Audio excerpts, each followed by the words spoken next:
good morning, or good afternoon now. Tell me about you, who you are, and what do you do? Sounds good, Koju. Thanks for setting this up.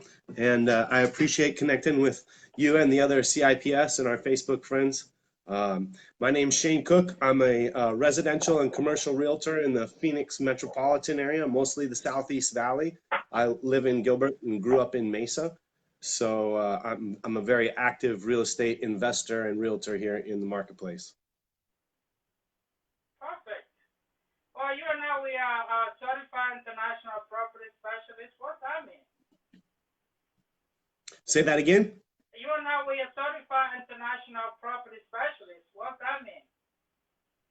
Oh, you know, that you've taken the extra time and effort to understand how to work with people from different places and cultures who might approach different in a different manner, or understand banking systems in a different way, or have you know, different intricacies with the transaction, dealing with currency exchange and different things like that. You know, they're just some of the international owner purchasers have to deal with a different level of complexity that not everybody does in the general marketplace.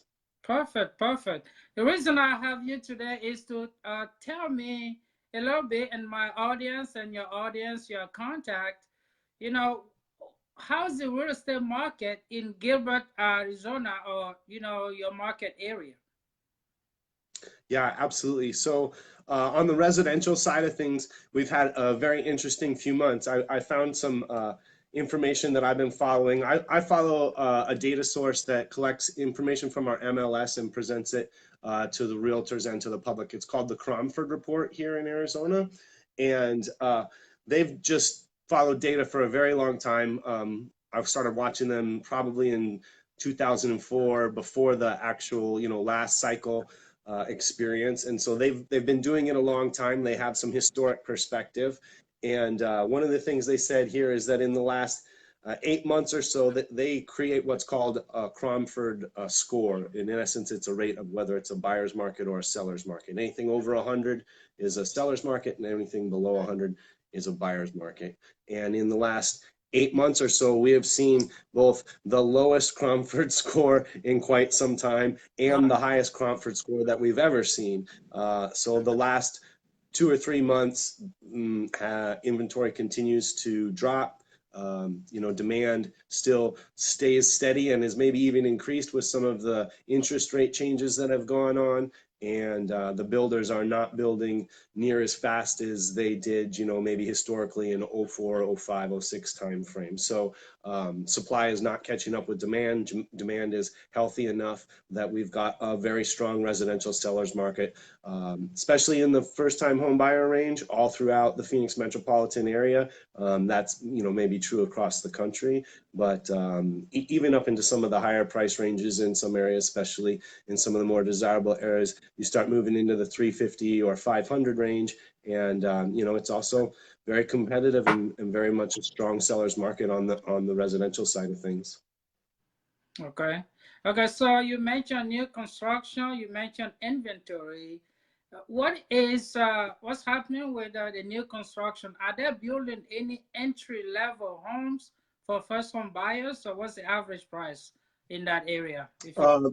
You know, definitely not as many as are needed. And so it depends, you know, where you're looking for those new homes. But infill homes on infill lots are certainly not, for the most part, in the first-time home buyer range. You know, you start getting to the outskirts a little bit more, into some of the Santan Valley, Queen Creek areas where they're building bigger subdivisions and there's more space.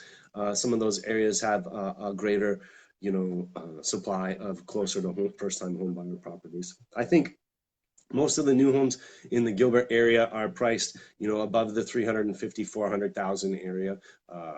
That's pretty consistently. Wow, that's is that the average price or the median price are we talking about? I would say that's probably your entry-level price for a brand new home in the Gilbert metropolitan, you know, in the Gilbert area. Wow. Well, what you see on for the days on the market, a house that is listed and priced right, how long is stay on the market in average? not long at all. I mean, if it's listed right and priced right in this market, it gets multiple offers. We're back in that scenario, you know. So the only thing that stays on the market for 2 weeks or 30 plus days is either in some type of disrepair or has some type of, you know, misset expectation on the marketplace. If you're priced well in this marketplace today in the Phoenix metropolitan area, the properties are moving very quickly. All right. So tell me a little bit about, more about the global business aspect in your market area. Do you see the influx of foreign buyers and where they're coming from? Absolutely. We see an influx from California specifically. So you get both a lot of, you know, American investor buyers, but you also get that diversity that's coming from California. I have a friend in California who refers me quite a few people, and most of them are Hispanic. Some of them coming from South America, and some of them, you know, related to his family. But then also we see a lot of Asian descent investing in the area, and we've had a very big, you know, explosion, at least from my perspective, in the Asian population and some of the services and the, you know, the big markets and different things that provide better resources for the different cultures to expand in the metropolitan areas. They seem to have been growing quite a lot lately here. And so I think our diversity continues to expand, you know, regularly, both with the help from California and offshore. Okay. Uh, some of our audience members are real estate agents, and they also want to know, for instance, if you do any global business, you know, what kind of marketing do you use to attract foreign buyers? So I work almost 100% by referral. So I don't do a lot of outward reach directly to what I would say would be buyers. My outreach is really more to other professionals like you, connecting with professionals like you when we serve at the national and state and local levels, making sure we have conversations about understanding how to serve your clients well and to you know, provide the type of service that's necessary for everybody to have a successful transaction or investment. It's not always an investment when it's a foreign buyer. Sometimes it's, you know, their first home here.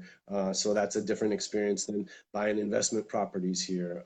So, you know, I think it's some about more reaching about to the people that they connect with for me than necessarily trying to directly market to foreign buyers per se. Would that be a kind of business strategy that you will advise somebody who is new to the industry? I've done my absolute best by working that referral aspect, whether it started off, you know, my own network and sphere to build my base residential business, or deciding 4 or 5 years ago to focus more on the commercial and investment and international side of things to grow my business. I ran my own real estate business for 10 years before becoming a realtor. So the entrepreneurial side of things always attracts me to that, and it allows me to add diversity to the services I provide people. Okay. Well, I'm in Raleigh, North Carolina, so I can safely assume that I'll be part of your connection to referral to this area. Is that correct? Absolutely. Absolutely. We see each other in DC quite often, I think, you know, at least once a year the last 3 or 4 years. And then once in a while we get to bump into each other other places. Are you going to be in San Francisco here in November? I look forward to it. All right. Look All forward right. to Yeah. it. So let's shift the gear a little bit about for a buyer who is from any other country that decide to invest in your marketplace. What should they be aware of? Wow. So I think a lot of people come and look for investments that that might be the hot investment right now. So I would say the last year or so, everybody's calling and talking about multifamily, which is great because they like to show multifamily and you know, invest in multifamily, and it's a great product. But it also feels like it's been running pretty hard here for multifamily, that the prices are getting to the point where I'm not sure I'd buy them for investments, and that maybe I'd look at other types of investments. But at the same time, the luxury apartment builders are just building like crazy here. So and a lot of the data on CoStar and that's kind of the commercial version of the MLS that I pay attention to here in my market, and that does the data analysis here in my market. You know, multifamily is still a very strong segment. They're still building a lot of multifamily and stuff like that. So you know, don't come just looking for the hottest thing, thinking that that's the best investment. You know, there's lots of different types of investments here in the valley and in the outlying areas, whether it be from there's a lot of big, trucking and logistics types parks going in on the west side in like Tullison and Goodyear and Avondale. That's on the I-10 between California and Phoenix, and eventually there's going to be the 11 running north from like down to Tucson, clear up through Vegas, and that goes by right over in that area as well. So there's a lot of industrial development, and as the population continues to grow here in Phoenix with the influx of not only people from California, but from all over the country. This is a great place to retire. A lot of Canadians, when the exchange rate is right, are either buying or selling houses here because it's a good investment for them and a good place to visit in the middle of the winter. So, it's diverse. I like it. It keeps us busy. Awesome. Give me two takeaway from our conversation today. If our audience, they forget everything that we just talked about, what are two things or three that you absolutely want to make sure that they don't forget?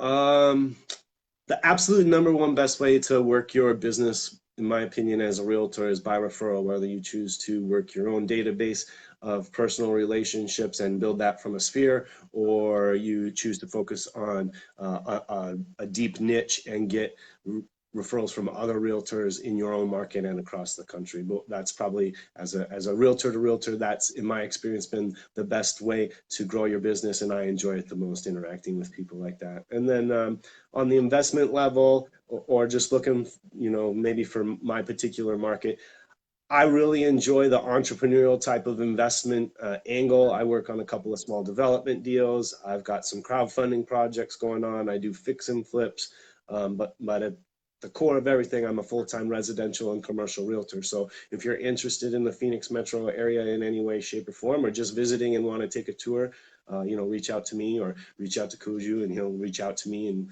we'll set something up. And then the other thing I'd say is to remember where you are, because you take the time and energy to put these things together. Being in Raleigh, North Carolina, I know you've got a lot of growth going on there as well. And I appreciate the time and energy you've put together to connect some of us CIPS and let us share what we do.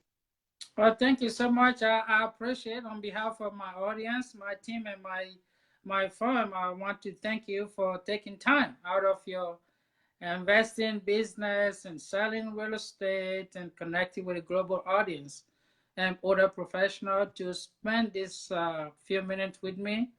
And if you have any question or you're thinking about moving to Gilbert, Arizona area, contact my friend Shane Cook. He's excellent agent.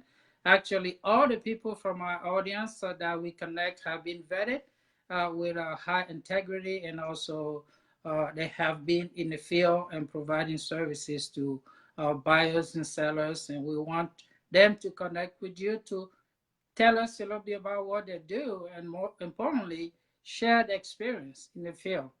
Thanks again, and I look forward to see you in San Francisco for coffees in between. Thanks again. Have a great day. You too. Bye-bye.